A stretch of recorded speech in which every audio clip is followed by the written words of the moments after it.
Welcome back. It's time now for Pole Position. Sylvia? Well, it's a story that has sparked furious debate about China's social security system.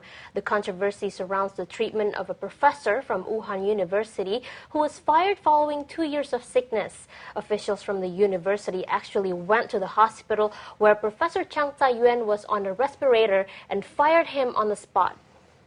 Well, they also announced that they would no longer pay for his medical care. The university is defending its actions by arguing that the professor's contract had expired. Zheng's family is furious. They claim he should still be employed and say the university changed the dates on the contract so they could let him go. The case has led to some heated debate here in China. Survey company Data100 has been gauging people's opinions by asking, what do you think of this story? Well, here are some of those results. About 14% say this is perfectly normal. Another 24% say it's unacceptable. 62% say it's morally wrong. There was one other question that was asked by the survey company. They said, what do you think, or who do you think should be paying for the treatment? 53% responded that the Social Security system should pay for the treatment. Another 28% said Wuhan University should pay for the treatment. And 18% said the professor himself should be paying for his own treatment.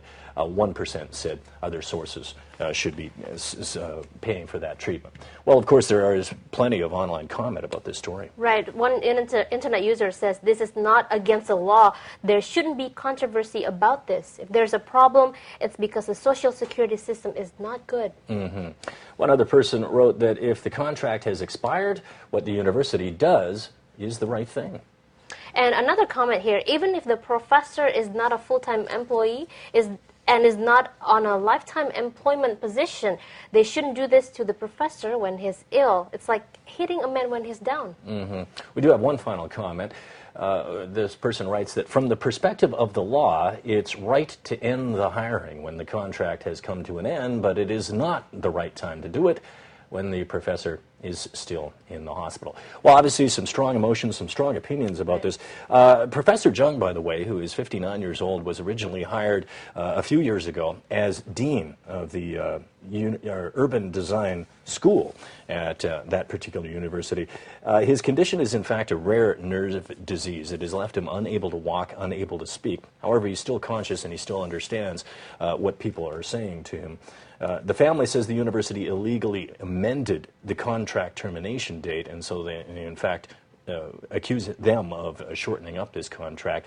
The university denies that, of course, and says it, by the way, has paid $24,000 in medical expenses and another $100,000 US in a loan to the professor and his family to continue with his treatment.